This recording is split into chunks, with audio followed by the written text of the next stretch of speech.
Did you guys know that getting into a narcissistic, abusive, and a toxic relationship and staying in it for a while can cause you some serious damage to your emotional and mental health, um, and as well as physical illnesses and diseases, such as autoimmune diseases and even cancer.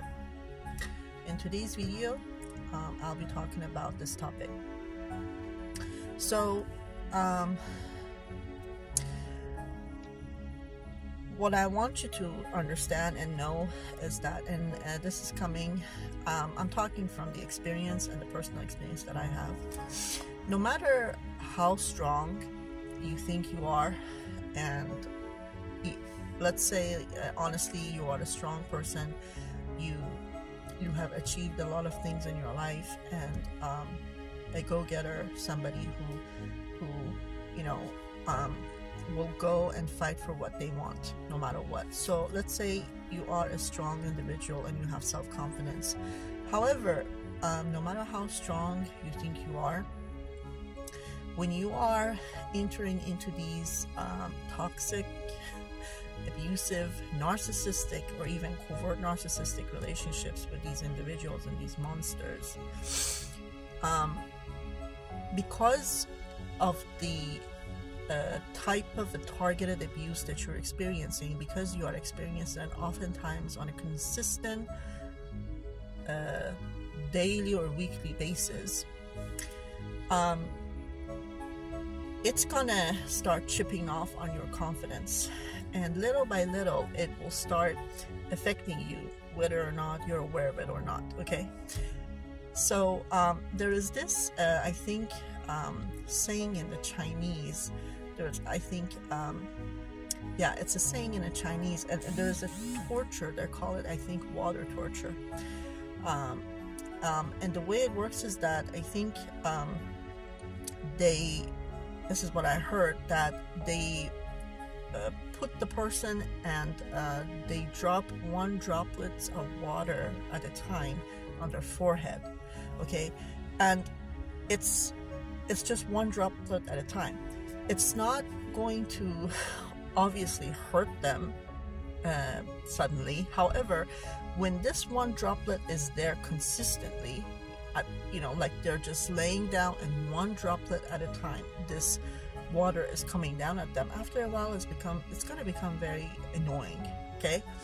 And eventually, there is a reason why they call it torture, but the torture is by really small doses. But if it happens consistently, every single day, consistently, like you're being, droplets are coming down, it's going to have its effect on this individual who's being tortured like this eventually. So narcissistic abuse is sometimes being they say it's similar to this water torture. Tiny bit of abuse at a time, but it will do its job, and it do its work, and it do its damage on you, okay? So be aware of that, please. And it usually what happens is that the person who's experiencing these type of an abuse, now we're back to narcissistic abuse, they will all of a sudden wake up after a few months, it could be 3, 4, 6 months, and realize, if they do realize it by that time, that their confidence level is slightly declining. And let's say at the beginning of the relationship, now this could be a relationship, a romantic relationship, it could be a friendship, or it could be a work situation that you're getting involved with, any partnership basically. Like the amount of confidence that you had, the self-esteem and a confidence level that you had when you first entered the relationship, it was a much higher level than what you're experiencing right now. And you're like, what happened? What happened to me? I don't feel like myself anymore. Or you get this sense that you're just not good enough. These narcissistic individuals are very good in trying to make you feel with little, very subtle ways of communication, or treatment. just like that water treatment. A little bit here, a little bit there, every single day, over a period of months, okay?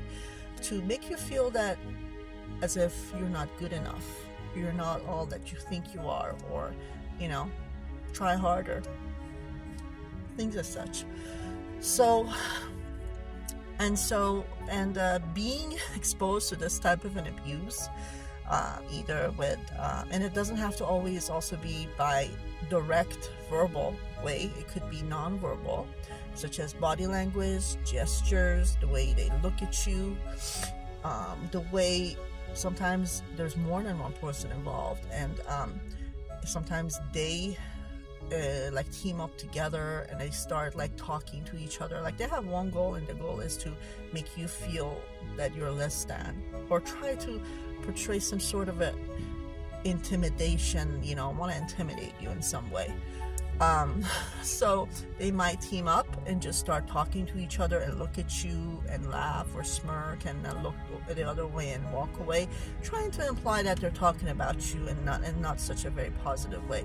So all these little things, or to treat you with disrespect, you know, ignore you, avoid you, all these type of treatments will have a toll on you, an effect on you. And as I said, even if you feel like you're a strong person and let's say you're trying to ignore them, you see all these signs, however, you're trying your best to not care and ignore it. You do have to realize that actually that amount of energy that you're spending to try to ignore this type of stuff, that takes energy from you, okay? Trying to not care and trying to ignore people's disrespectful behavior takes energy, whether you want to believe it or not. It's like an extra amount of energy that you're trying to see but not care, and trying to focus on what you're doing and just keep going. That takes energy from you, and it's a wasted amount of energy that doesn't even have to be wasted like that, okay? So that's the problem. So guys, if you find yourself in situations like this, I know especially with empaths and people who are fighters and they're go-getters, they tend to be people that, such as myself, people who don't give up that easily, and at least they'll be like, I'm gonna try, maybe for 6 months to a year, to try my best to see if I try a little harder, if I do this, if I do that, maybe the situation will change. Well, you can go ahead and try to do that, but just make sure that you don't, if you keep seeing these symptoms, these things happening to you, and this type of a behavior coming at you,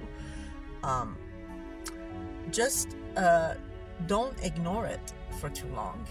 And you're gonna have a time limit to say, I'm gonna give it a try in my best shot from this time to that time, let's say 6 months. If this situation doesn't improve, I'm not going to waste my time, because when you're starting a new relationship or starting to work somewhere, yes, at the beginning, maybe people will test you and you're going to have to be in a proving mode, but that has to end.